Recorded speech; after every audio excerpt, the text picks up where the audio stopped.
বিসমিল্লাহির রহমানির রহিম।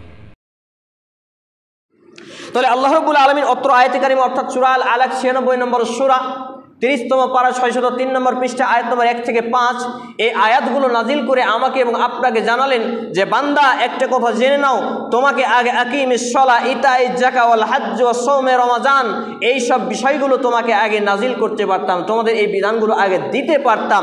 কিন্তু আমাদের প্রত্যেকের ছোট বড় যুবক বৃদ্ধ আমরা যারা আছি, আমাদের সালাত অর্থাৎ নামাজের বিধান ফরজ হয় কত বছর বয়সে?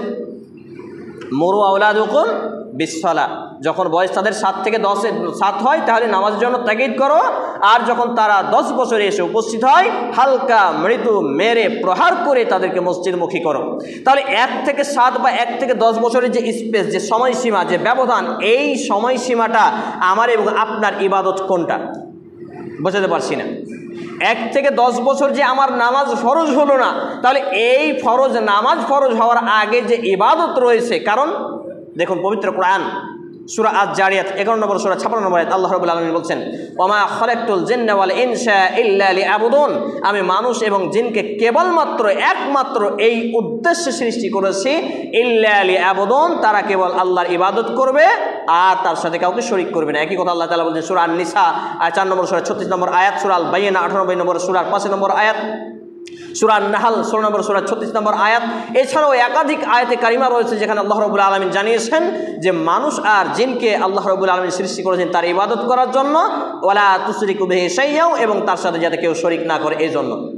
তাহলে প্রত্যেকটা ছোট বড় যুবক বৃদ্ধ সবার উপরে ইবাদত করা, আল্লাহর ইতাআত করা, অনুসরণ করা, রাসূল সাল্লাল্লাহু আলাইহি সাল্লামের আদর্শে আদর্শিত জীবন গঠন করা হচ্ছে ইবাদত, আর এই ইবাদত ফরজ করা হয়েছে সকলের উপরে। তাহলে 1 থেকে 10 বছর সময় পর্যন্ত যে আমার উপরে নামাজ ফরজ হলো না, তাহলে এই সময়ের ফরজ ইবাদত কোনটা? আমি ছোট্ট মাথায় তালিবুল ইলম, ইসলামের অযোগ্য একজন ছাত্র হিসেবে যেটুকু উপলব্ধি করেছি, গবেষণায় পেয়েছি, এই বিষয়টা হচ্ছে, এই ইবাদতটা হচ্ছে দ্য ফার্স্ট মোস্ট ইবাদত হলো ইকরা বিসমি রাব্বিকাল্লাযী খলাক, অর্থাৎ এডুকেশন, এডুকাটম, এডুকেয়ার, শিক্ষা, শিক্ষা ইত্যাদি। তাহলে আমাদেরকে কোরআন এবং সহিহ সুন্নাহকে অধ্যয়ন করা, স্টাডিজ করা, পড়াশোনা করা, চর্চা করা, গবেষণা করা হলো প্রথম ফরজ। কিন্তু আমার মতো হয়তো অনেক খতিব, অনেক ইমাম, অনেক বক্তা, তারা এই ব্যাপারটাকে এমনভাবে থ্রো করে মনে হয় যেন আমাদের নামাজটা আগে ইবাদত ফরজ হয়েছে। কিন্তু নামাজের আগেও ফরজ ইবাদত কোনটা? শিক্ষা অর্জন করা। বোঝাতে পারছি না বোধহয়, আমার ভাষা বুঝতে পারছেন? আরেকটু উদাহরণ দিই। এই যে মসজিদে ঢুকলাম আমি এবং আপনি, মসজিদে ঢুকবো কিভাবে? কিভাবে ঢুকবো? বাড়িতে যেভাবে ঢুকি, যেভাবে খুশি সেভাবে না। আগে বিসমিল্লাহ, বাড়ি থেকে বের হওয়ার সময় বিসমিল্লাহি তাওয়াক্কালতু আলাল্লাহি লা হাওলা ওয়ালা কুওয়াতা ইল্লা বিল্লাহ। এবার মসজিদে যখন আমি ডান পা রাখলাম, আসসালাতু আসসালামু আলা রাসূলিল্লাহ, অনেকেই জানে না। এই যে দোয়ার প্রথম অংশ সুনানে আবু দাউদ কিতাবুদ দোয়া, কিতাবুল আদাবে রয়েছে এই হাদিস, এবং আমার লেখা হে আমার বোন সকল 3য় অধ্যায়ে এই দোয়াটি নিয়ে আসা হয়েছে আলহামদুলিল্লাহ। তো এই দোয়াটা প্রথম আসসালাতু আসসালামু আলা রাসূলিল্লাহ, সালাত ও সালাম বর্ষিত হোক নবী মুহাম্মদ রাসূলুল্লাহ পরে সাল্লাল্লাহু আলাইহি সাল্লামের উপরে, দিয়ে আল্লাহুম্মা আফতাহ লি আবওয়াবা রাহমাতিক, এই দোয়া বলে ডান পা দিয়ে আগে মসজিদে ঢুকতে হয়। এবার মসজিদে এসে আমি কি করব? বসে যাব, দাঁড়িয়ে থাকবো, আজান শুনবো, সুন্নাত শুরু করব?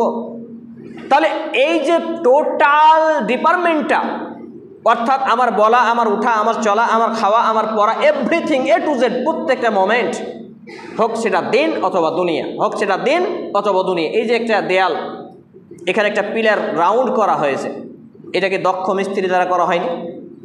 তাহলে এইটা জানকারি দিয়ে করা হয়েছে। যে ব্যক্তি লেবার, যে ব্যক্তি অন্যান্য ডিপার্টমেন্টের, সে ব্যক্তিকে দিয়ে এটা করাবেন আপনি? করাবেন না। তাহলে আল্লাহ রাব্বুল আলামিন আমার এবং আপনার উপরে যখন ইবাদতকে ফরজ করেছেন, তাহলে আমার এবং আপনার মধ্যে প্রথম, আমার এবং আপনার উপরে সর্বপ্রথম যেই ইবাদতটা ফরজ করেছেন সেটা হচ্ছে শিক্ষা করা। তাহলে আমি যে ইবাদতটা করব, এই জন্য ইমাম বুখারী রাহিমাহুল্লাহ কি বলেছেন? যে প্রত্যেক কথা ও কাজের আগে ইলম অর্জন করা, জ্ঞান অর্জন করা, কিতাবুল ইলম। তাহলে এর দ্বারা বোঝা যাচ্ছে যে দুনিয়াবি ক্ষেত্রেও আমরা যদি না জানি, তাহলে সেটা জানার পরেই আমাদের বাস্তবায়ন করতে হয়।